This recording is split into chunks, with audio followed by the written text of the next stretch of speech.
Hannibal rises, 221 BC, when Hannibal drew first blood and Rome started sweating.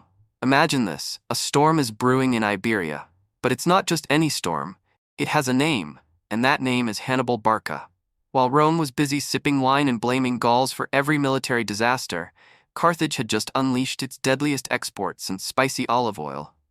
Enter a 26-year-old commander with fire in his eyes, revenge in his heart, and elephants in his luggage.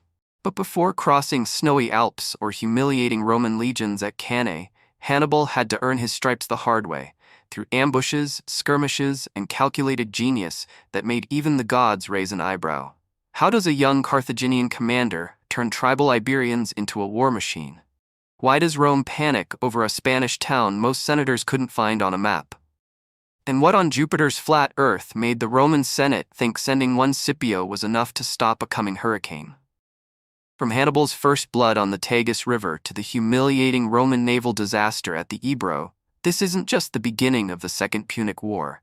It's the opening act of an ancient thriller, soaked in blood, ego, politics, and the wildest tactical gambles ever played. This is the storm before the earthquake. This is Hannibal before Cannae. And Rome has no idea what's coming. Long before Hannibal became Rome's worst nightmare, there stood another man, General Hasdrubal the Fair, a man so dashing that even his enemies had to admit he looked better than half their aristocracy. Hasdrubal wasn't just a pretty face, though. Born into Carthaginian nobility, he married into the legendary Barca family. That's right, the family of Hamilcar Barca, Hannibal's father, a man who hated Rome so much he probably cursed the Italian peninsula every time he sneezed. Hasdrubal's upbringing was like a Carthaginian soap opera. Raised among power-hungry merchants and warlords, trained in politics and warfare, but unlike the hot-blooded Barcas, he had a diplomatic touch. His character? Charming, clever, a smooth talker with a military brain that knew when to fight and when to handshake. After Hamilcar Barca died heroically in Iberia, most likely muttering, "Kill the Romans," as his last words, Hasdrubal took over the Iberian expansion. His greatest achievement? Founding the powerful city of New Carthage, modern-day Cartagena, Spain, a rich, strategic gem on the Iberian coast that gave Carthage dominance over trade and minerals. Battles? Not many great wars under Hasdrubal. He preferred alliances and clever treaties to fighting.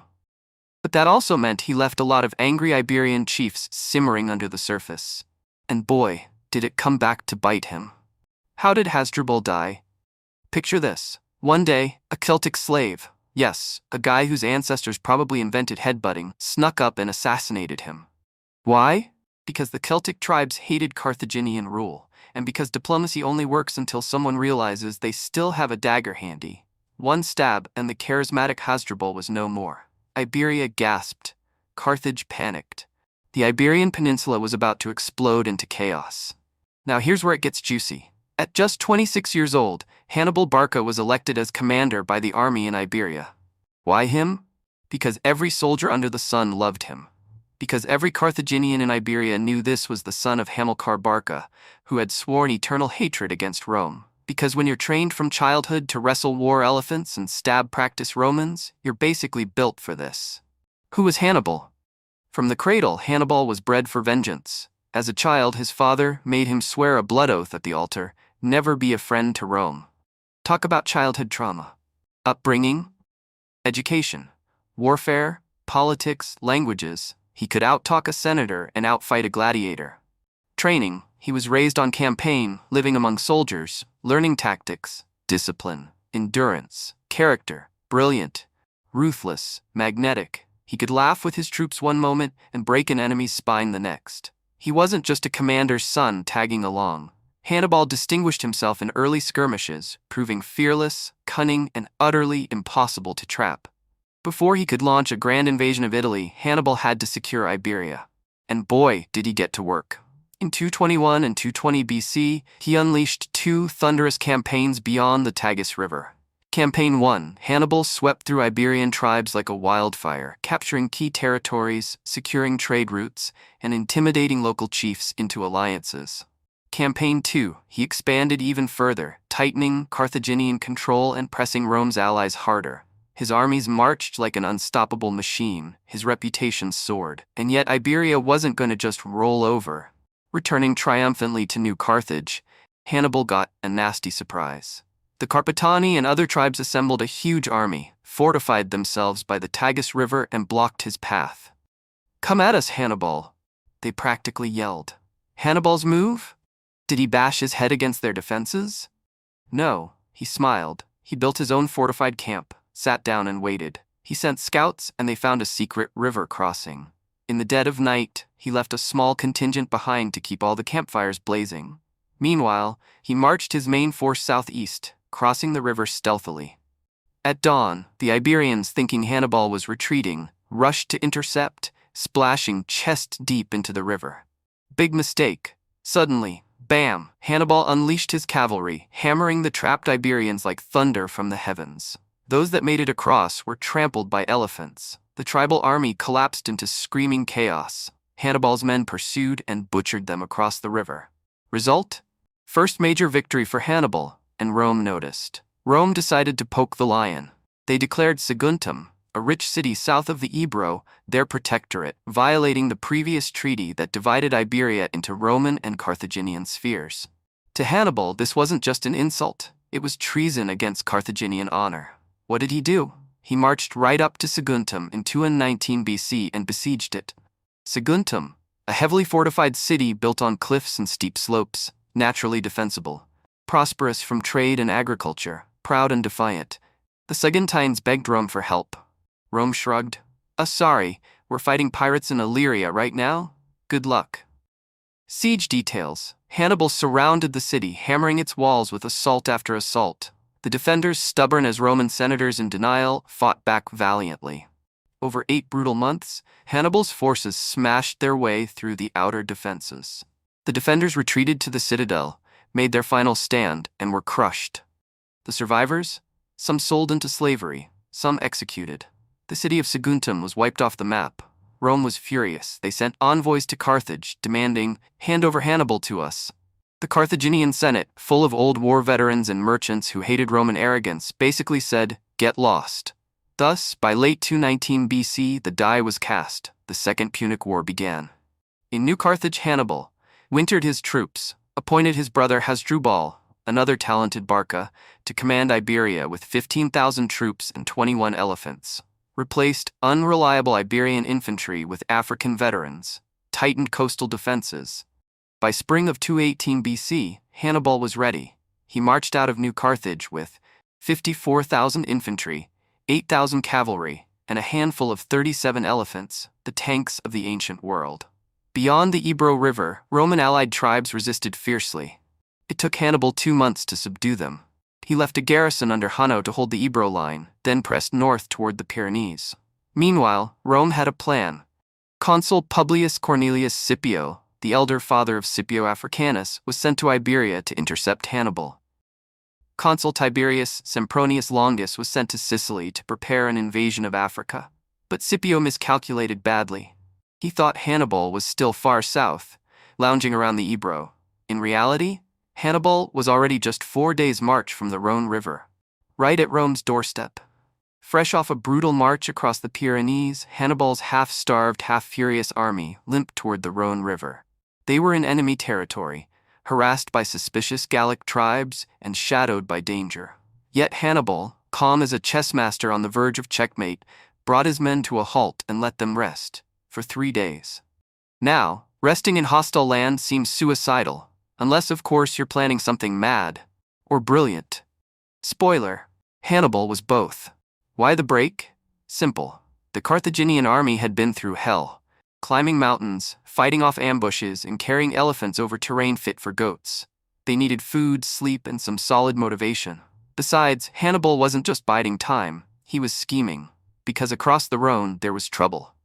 Enter the Cavares, a Gallic tribe now cozying up to Rome, because why not align with the empire that might not kill you today?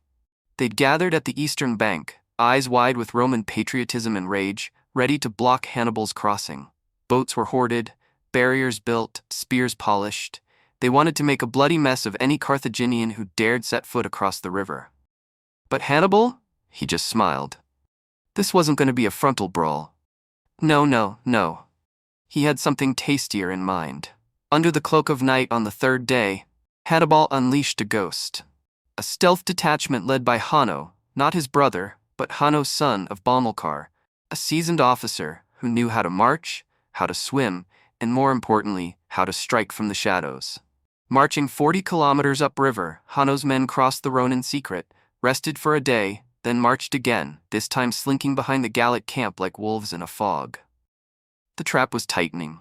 At dawn, Hanno lit a signal, a swirling column of smoke rising like a silent war horn. Across the river, Hannibal nodded. Time to dance. Carthaginian boats were shoved into the Rhone. The river roared, wide and angry, but Hannibal wasn't hesitating. He stepped into the first boat himself, to the howling cheers of his soldiers. Their general was leading by example. On the opposite bank, the Cavares lined up, war-ready, confident they'd repel the crossing like heroes of legend. Then everything went wrong.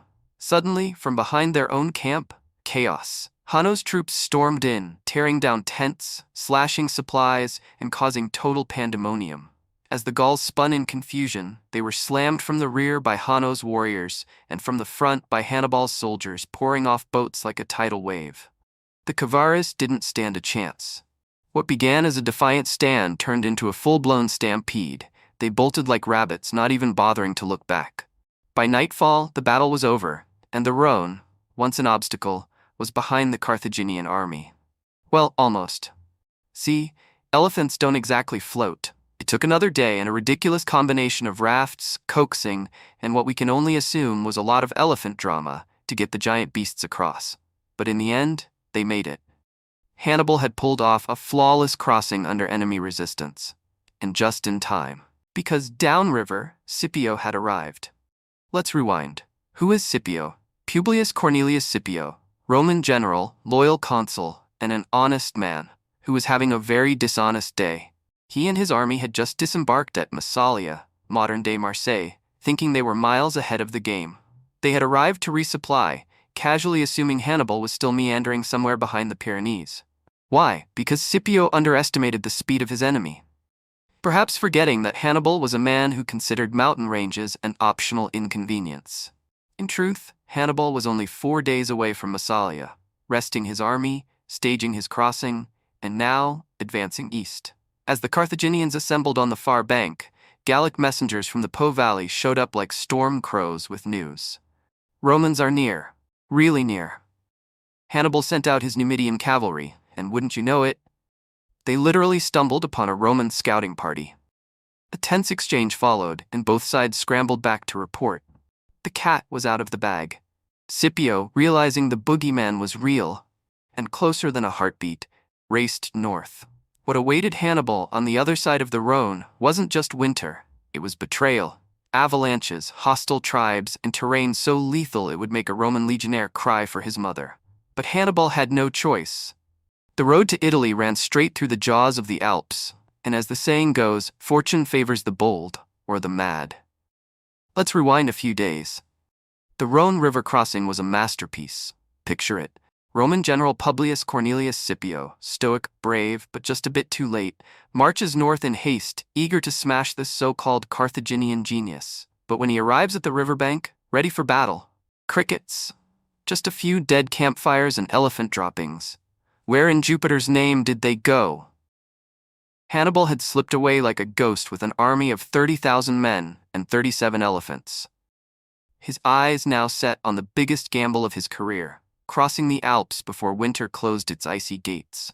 But back in Iberia, the real drama was just beginning. Publius Scipio, realizing he couldn't chase ghosts and guard Rome at the same time, left Iberia to his trusted brother, Gnaeus Cornelius Scipio Calvus, a man whose name was longer than most people's lifespans back then. Gnaeus arrived at Emporia, and guess what? The Iberian tribes and Greek trading cities loved the Romans. Free wine? Check. Fancy armor? Sure. A break from Carthaginian taxes and forced mustering? Sold. Meanwhile, poor Hanno, Hannibal's rearguard commander, was sitting around with a thin force of 10,000, having no idea the Romans were already moving toward the Ebro River. When he finally realized, he messaged his fellow general, Hasdrubal Barca, brother of Hannibal, for backup. But instead of waiting for help, Hanno decided to be brave and ended up bravely captured. Gnaeus Calvus unleashed Rome's fury. The Carthaginian army? Crushed. 6,000 dead, 2,000 captured. Hanno included, probably writing his memoir in chains, How Not to Wait for Reinforcements. Hasdrubal arrived too late and short on men. Unable to challenge the Romans in a pitched battle, he resorted to guerrilla tactics, raiding Roman ships, slashing supply lines, and giving the Romans a salty taste of Iberian resistance. He bled them, but couldn't stop them. Rome now controlled everything north of the Ebro River. It was a hammer blow to Carthage's empire. Iberia, Hannibal's breadbasket, was now a Roman buffet line. While all this unfolded, Hannibal was deep in the jaws of the Alps, wrestling not just with mountains, but with deception, cold, and betrayal. The Allobroges tribe, torn between two rival princes, suddenly had a wise foreigner, Hannibal, step in and settle the matter. The grateful brother, Brancus the Elder, rewarded Hannibal with food, clothing, and friendly guides for the climb. Spoiler alert, the guides were about as friendly as a snake in your bedroll. Sure enough, as soon as the Carthaginian column started winding its way up the snowy switchbacks, the guides vanished. And not long after, Hannibal's scouts reported, oh joy, an ambush brewing. But Hannibal was not born yesterday. With his usual cocktail of cunning and crazy, he took a hand-picked detachment and looped around to outflank the would-be attackers from above.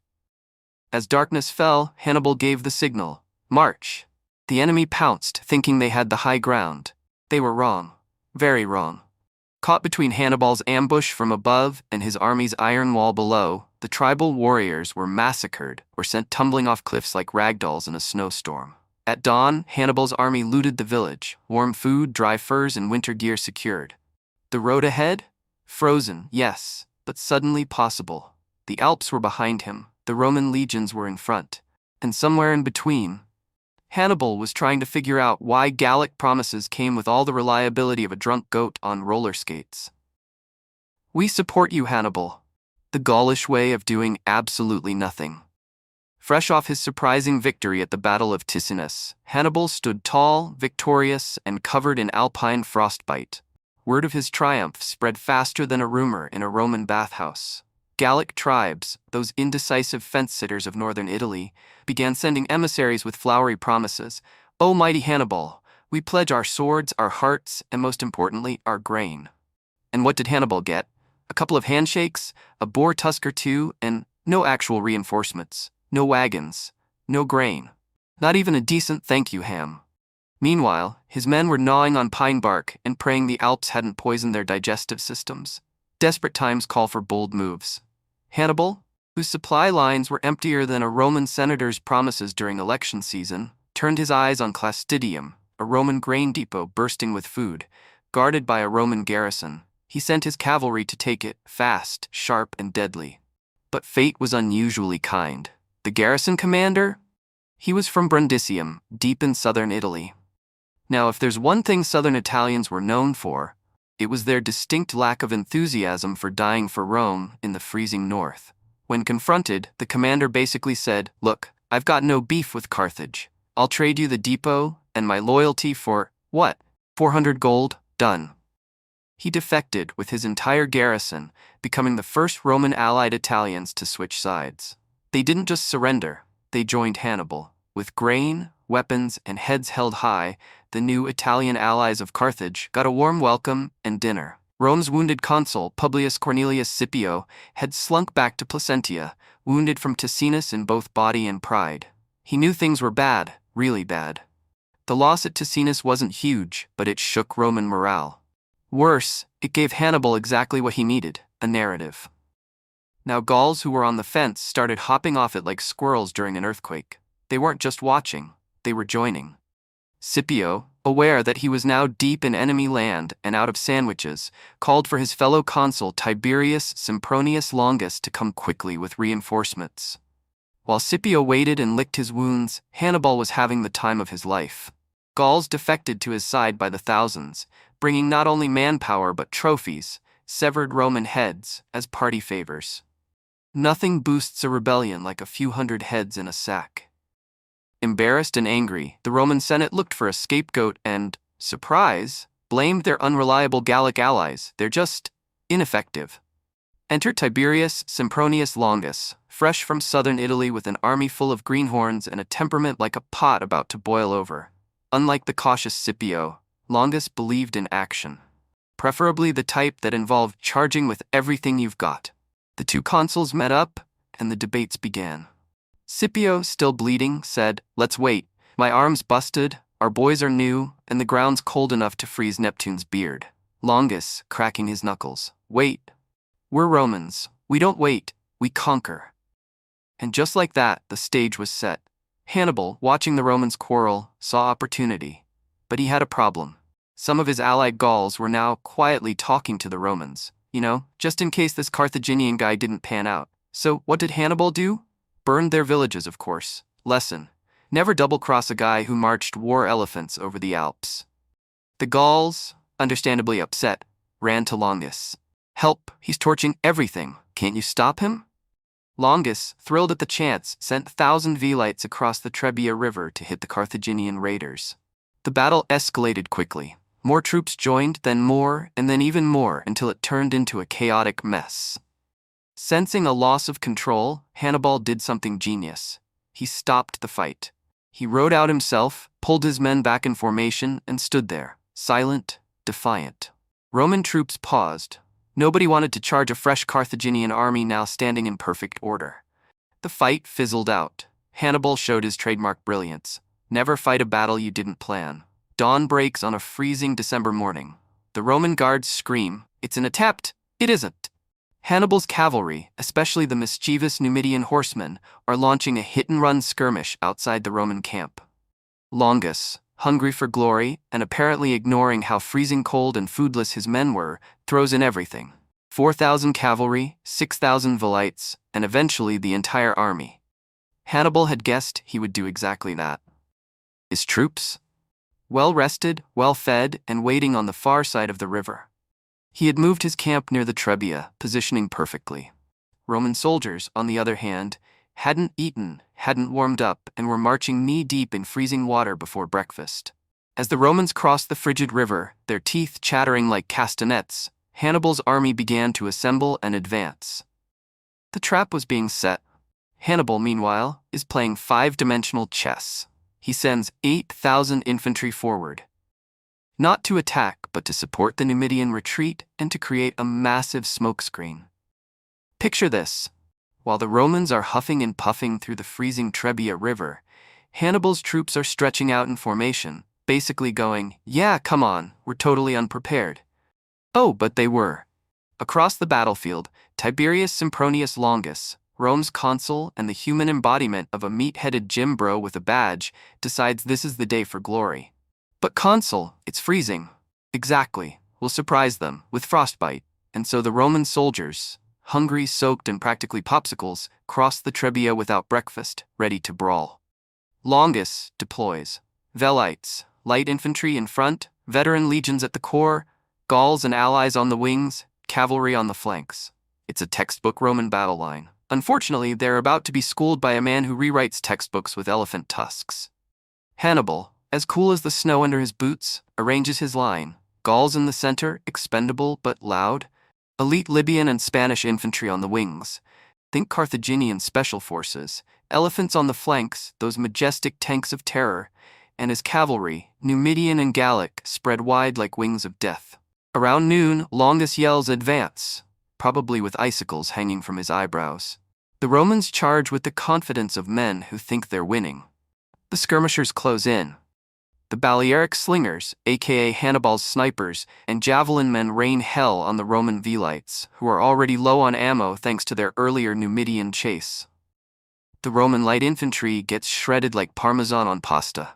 Then the real meat grinder begins. The heavy infantry collide. The Roman legions push through the Gallic center, chopping, thrusting, and roaring like gods of war.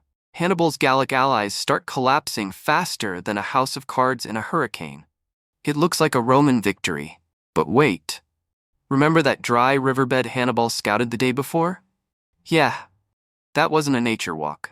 Hannibal had hidden 2,000 elite infantry in there like a horror movie jump scare. As the Numidians rout the Roman cavalry, the hidden troops emerge, like demons from the earth slamming into the Roman rear. Meanwhile, the elephants stomp forward and the flanks collapse inward. The Romans are trapped, a textbook double envelopment. Thanks to Hannibal's strategic brilliance, a Roman hammer strike has turned into a Roman meat grinder. Despite the slaughter, Roman discipline holds. The core of the Roman army, bloodied but unbroken, fights its way back across the river to Placentia, like wounded lions refusing to die. Casualties? Romans, 28,000 dead or wounded. Carthaginians, 3,000 to 5,000, mostly Gauls. Elephants lost, almost all, except one, we'll call him Lucky Tusks. Rome is stunned.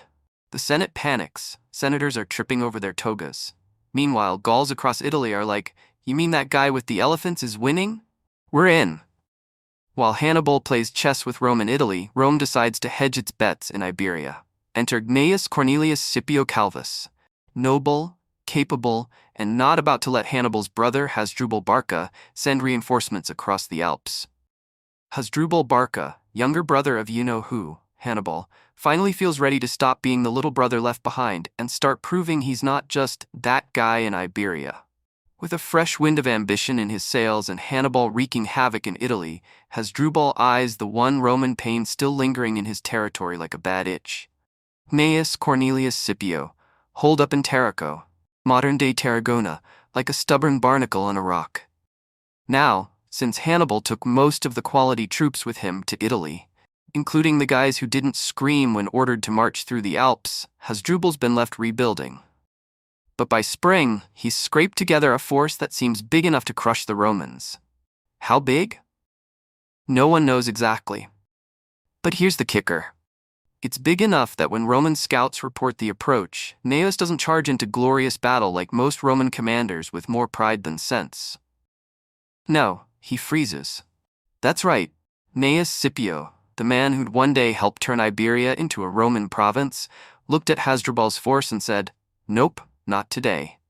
And you know the threat is real when a Roman legate, who probably shaves with a gladius, suddenly grows cautious. Hasdrubal, feeling pretty grand, leads his army out of New Carthage. To double the pressure, he sends his fleet, 40 ships under the command of Hamilcar, who we'll soon learn may not be the best man for a surprise sea brawl. The ships hug the coast, beaching every night under the protective umbrella of the marching army. It's a beautiful display of coordination, until it's not. Meanwhile, Gnaeus doesn't sit idle. He knows he can't win a land battle against a potentially massive Carthaginian army with no Roman reinforcements in sight. His options? Fight on land and get annihilated. Sit tight and pray. Take the fight to sea, where Roman determination might overcome Carthaginian seamanship. Option 3 it is. He handpicks his best marines, mixes in some salty Massilian veterans, think the Greek mariners who know their way around a trireme and a tavern brawl, and loads them into 35 ships. His plan? Simple but risky. Cripple the Carthaginian fleet and protect his supply lines. If the Carthaginians can dominate the coast, Gnaeus might as well start swimming back to Rome. Massilian scouts, sharper than a Phoenician trader, report back. The Carthaginian fleet is beached, unmanned, half asleep at the mouth of the Ebro. Gnaeus sees the opportunity of a lifetime. No hesitation, no drawn-out council debate, he signals his fleet full steam ahead, or, well, full oar ahead. 2 lines form. Massilian ships with their elite crews in front, Romans close behind. If this attack works, it could save his entire campaign. But the Carthaginian scouts spot them just in time. Panic bells ring. Hamilcar rushes to his fleet yelling, "To the ships!" And Hasdrubal frantically arrays his troops on the beach, hoping to cheer like a cheerleader platoon while the navy scrambles. The sea turns into a mess of splintered oars, war cries, and ships colliding like drunken elephants. On the right flank, Carthaginian ships double-team the Romans, jumping aboard and cutting through their crews like it's a harborside execution. The Massilians take the brunt. 2 of their ships are instantly overwhelmed. But in the center, something unexpected happens. The hardened Roman legionaries hold. Not only hold, they push back. Row by row, the tide turns. First, one Carthaginian ship is sent to the bottom of the sea, oars snapping, timbers shattering. Then another. 4 more are left floating uselessly, broken and bleeding. The Carthaginian center collapses like a folding tent in a sandstorm. And then, the ultimate sailor's betrayal, panic. Hamilcar's men, seeing the Roman brute force and Massilian finesse rip through their lines, begin to flee. They rush their ships to the beach. Hasdrubal, watching from the sand, probably mutters the ancient Iberian equivalent of, "Seriously?"